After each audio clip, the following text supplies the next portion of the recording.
Hi everyone, welcome to our latest virtual tour. Today we're back at Weston Park Museum and we're going to be taking a look around the Sheffield Stories gallery. This is one of the most recent galleries to be redesigned and reopened, which was after the first lockdown, so summer 2020. So some of you might have been able to come and see this gallery in person, but if you haven't yet, this might be new for a lot of you as well. So it tells the story of Sheffield and its people throughout the 50s, 60s and 70s. Weston Park Museum, along with the Graves Gallery and the Millennium Gallery, are operated by Museum Sheffield, and we are a charity which relies quite a lot on donations, which we're not quite getting at the moment because of the closure. So if you are able to donate today, you can donate at museums-sheffield.org.uk/donate, and we are very, very grateful for anybody who does donate. So on that note, we're going to be passing over to my colleague Lucy Cooper, who is Exhibitions and Displays Curator at Museum Sheffield, and she will be giving us a tour of this new gallery. So if we're all set, we'll head over to her now to make a start. Hello and welcome to the Sheffield Stories Gallery at Weston Park Museum. I'm Lucy Cooper, I'm the Exhibitions and Displays Curator, and I'm going to give you a virtual tour of the gallery today. The Sheffield Stories Gallery is a changing space in the museum, so every 2 years it will have a new exhibition relating to lives of people in Sheffield. For the first exhibition, we have focused on Sheffield in the 1950s, 60s and 70s, and gathered stories, memories and objects relating to Sheffield people during those decades. The gallery is not meant to be a thorough history of Sheffield in that period, but it's about memories, stories and people and their everyday experiences. To start off the exhibition, we have a section which looks at family and home, and we have a case relating to family life.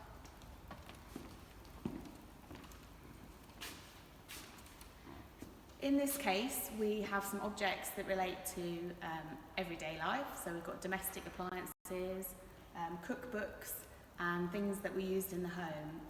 And some of these objects reflect the changing experiences of people at home in these decades. So we have some different cookbooks from the 50s, 60s and 70s. And one of them is donated by a lady who remembers the exotic experiences of cooking fish that was becoming more readily available in the 1960s, with rationing having finished in the 1950s. This is contrasted against a rabbit trap, which was actually used in Sheffield in the 1950s by a family that needed to catch wild rabbits in order to put food on the table.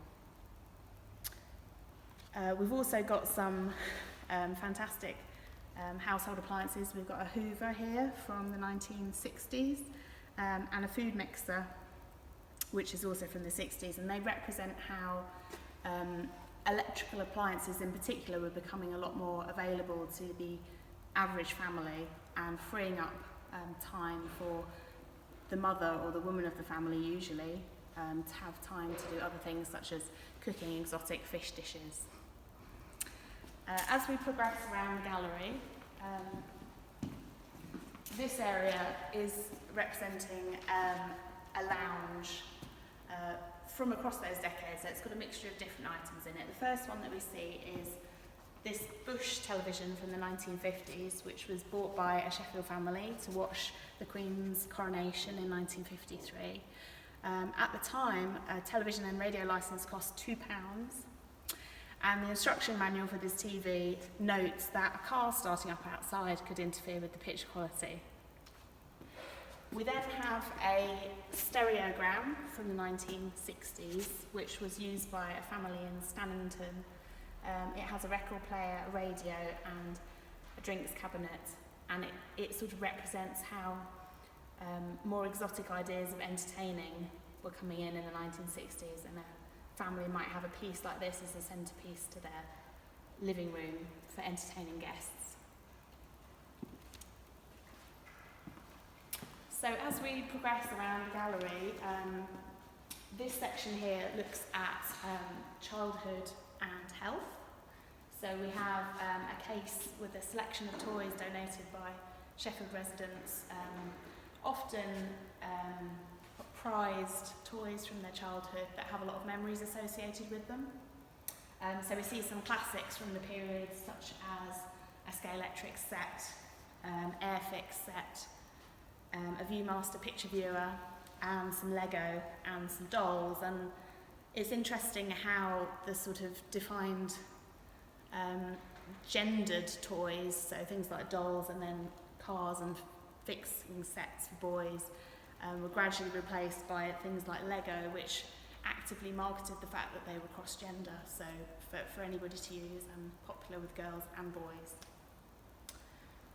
We then have a case that looks at health and how people's experiences of healthcare, both in the NHS, which was founded in 1948, and at home in terms of having access to doctors.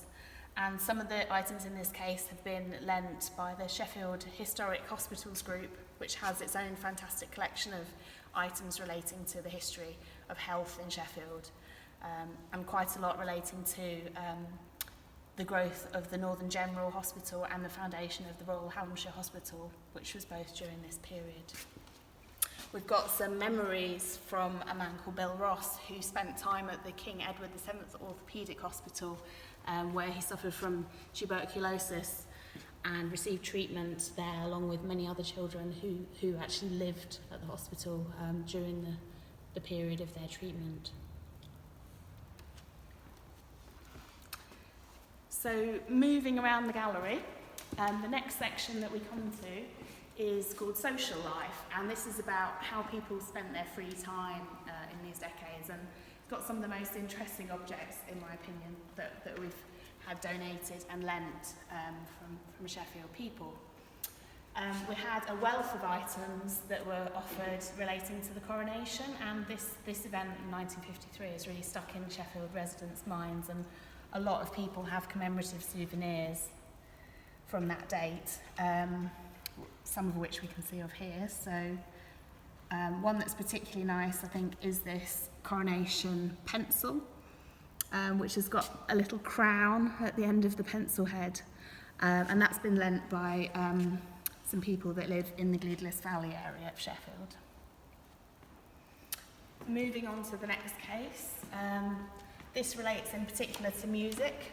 A lot of people also have records that they've kept from this period that mean a lot to them and show how important music was becoming in terms of influencing popular culture and people spending their free time.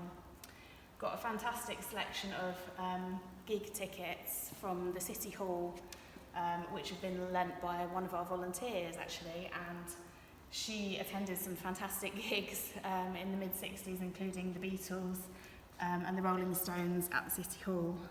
And these tickets have got wonderful annotations on the back of the playlist that the band performed, which she made a note of at the time, so we're very lucky to have those on display. We've also got a transistor radio, which the lender remembers paying for gradually over time out of her wages. It took about 30 weeks for her to pay out enough to get this transistor radio as a present for her husband's 21st birthday. So again, a very sort of ordinary, maybe everyday object, but with a lot of memories attached to it, and that's what makes it so important.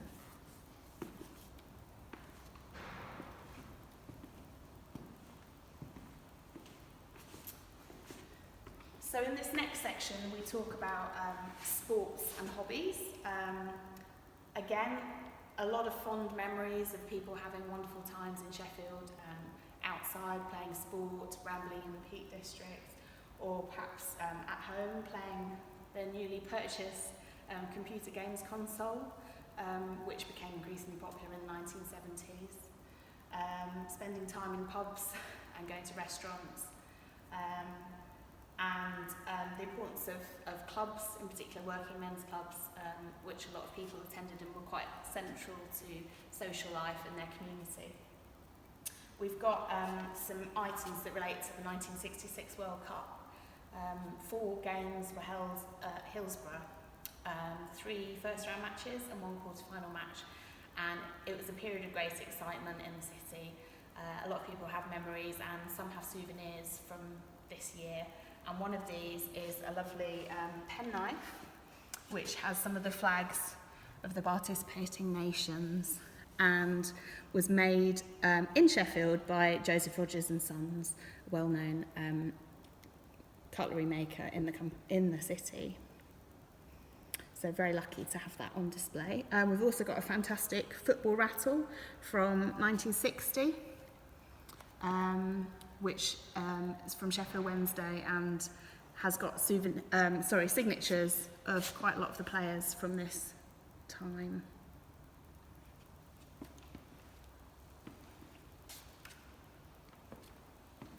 In this next section, we talk about shopping and fashion.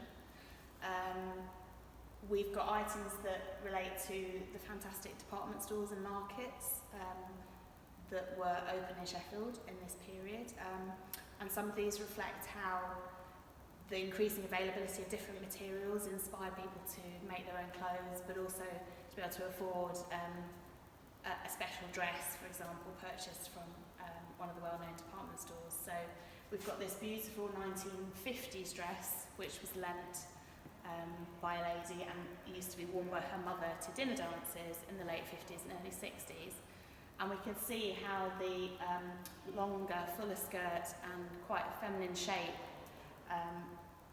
changed as we went into the 1960s, where we've got the iconic mini dress, very short, very rebellious in style, and really emblematic of the fashion in the 1960s. We've got some fantastic homemade clothes. This lovely pair of red shorts, which had the name of the little girl that used to wear them, made by her mum, I think. And we were offered many different pieces of clothes that people have kept because they have strong memories associated with them.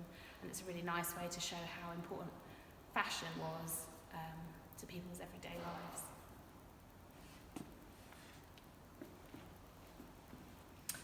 Here we have an array of 1970s platform shoes. We've got a fantastic selection in the museum collection. Over the years, people have donated shoes. They're always popular for people to look at and admire the towering nature of the heels and the wonderful patterns. Particularly interesting is this pair of boys' platform shoes, which it's hard to imagine a boy wearing at the moment, but they were a fashion statement and in immaculate condition, clearly been looked after by their owner. We've also got this wooden-soled platform shoe. It's actually one of a pair, and it was worn by its owner to do the decorating because they found that the extra height provided by the platform allowed them to reach higher up when they were doing their painting. And you can still see some of the paint spatters around the surface of the shoe.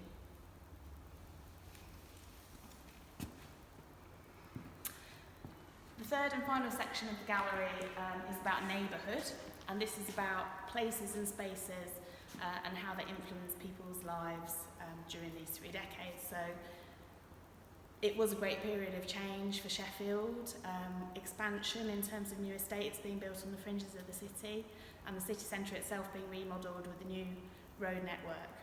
It was also a period when the domination of the trams ended and buses and road transport started to become more popular, and that had an effect also on the way in which people moved around the city.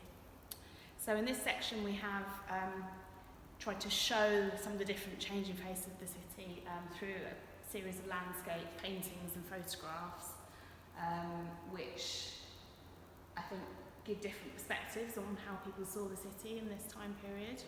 But we've also gone into slightly more depth and worked with some community groups in the Gleadless Valley area of the city. This part of the city was born basically in the 50s and 60s. It went from a very rural area on the fringes of Sheffield to a futuristic new suburb where model houses and flats were built and people moved out of the city from the back-to-back housing which was being cleared and resettled in these areas. So we wanted to engage more deeply with some of the people that live in these areas now, some of which were the first to move in, and they talk about their experiences, what it was like to be moved sort of out of the city, and how their experiences of living here have changed over the decades.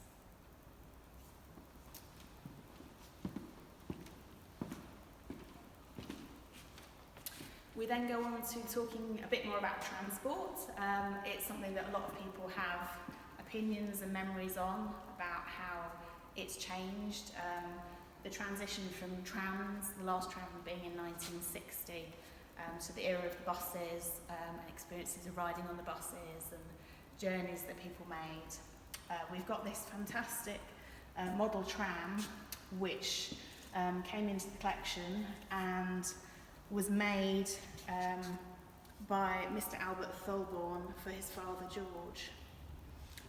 It was made entirely by hand, and it's painted wood, plastic and metal, and it really captures beautifully the livery of the Sheffield Transport Department, and just sort of shows how important and iconic trams were to a lot of Sheffield people, and how sad they were to see the end of the trams in 1960.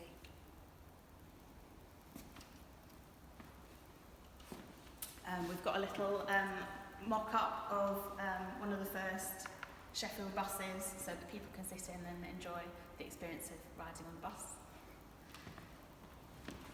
And then the last case in this section talks about people, politics and protest, and it just touches on really the importance of protest and activism in Sheffield throughout time, but in particular in this period. So we've got items that relate to the Sheffield communism movement, we've got items that relate to the fight for gay rights, items that relate to the settlement of migrants and refugees in Sheffield, and the enrichment of our communities through these people that came to live in the city.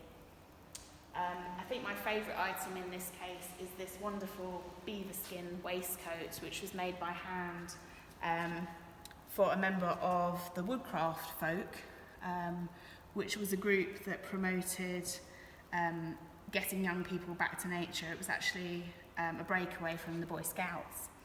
And the owner of this waistcoat was part of the Woodcraft Folk, and you can see how some of the well-known motifs of the period, such as the CND symbol, have been integrated into this design. And I think it's just really beautiful how it's been done. Finally, we have a quick mention about weather events. A lot of people remember periods of storm or snow or ice or great droughts. So we've referred to that a little bit with some of the photos and paintings in this section. And it's something that we're always interested in hearing people's experiences and memories of what happened to them during those events. So that finishes the tour of the gallery. Thank you very much for listening, and just to say that we're always interested in hearing people's stories and memories of their life in Sheffield during these decades, and hearing about items that they have kept which have particular meaning to them or stories associated with them. Thank you. Hi everyone, well I hope you enjoyed that virtual tour of the Sheffield Stories Gallery. I think that was really interesting and really nice to see some objects from that era as well, and there's a few things that I kind of recognise from, we have at family home as well, so that's always lovely. So Lucy's just about to join us now to answer a couple of questions, so we'll just put a couple of questions to Lucy to wrap things up. So firstly, we've had, how do you go about collecting the objects for this? It was a mixture really. A lot of the objects were in the museum collection, so we get a fantastic range of donations from Sheffield people every year, and it's not always possible to put these things on display straight away, so this was a really good opportunity to get some of those things out of store and put them on display. We also worked with our volunteer team and some of the more general public to collect stories and memories as well as objects, because people often have quite a strong memory but they don't necessarily have an object associated with it. And then we delved into some of the fantastic archives that already exist in the city. So we worked with Sheffield Libraries and Archives to make a selection of photographs to put on the walls. And we also worked with the University of Sheffield, who have 2 brilliant oral history archives, which have a really rich record of people's memories, which we dipped into and used elements of those and to help us curate the displays. We also worked, really closely with groups in the Gleadless Valley area of the city, which we focused on because it was an area which underwent such a great amount of change in that period. Oh, fantastic! So there's a lot of people involved in it then. If we have something for this that relates to this gallery, how can we find out about gifting it to the museum? So the best thing to do is to email us. The email address is social@museums-sheffield.org.uk, and that's the portal where we can receive inquiries and offers of objects and memories, and we can respond to those as they come in. Fantastic. And lastly, we quite often get this question, but I know it's hard to pick, what is your favourite object? Well, I think I've already mentioned the fantastic beaver skin waistcoat, which I have a bit of a soft spot for, but also another really striking object is a 1970s yellow swimming cap, which is decorated with flowers. It's really bold and bright, and it's sort of a response to the fact that women had to cover their hair when they were swimming in public baths, I think around the 1950s. And gradually those rules lessened, but in the 1970s it was quite a big statement to wear a bright, eye-catching swimming cap, and that's a really fantastic example. Oh, wonderful. Well, thank you so much for that tour. Again, that was really interesting. I really enjoyed it. And thank you everybody for tuning in. Do keep an eye out for our other future events, talks and tours that we've got coming up as part of Museum Sheffield Live. You can find out more about those on our website and on our Facebook page.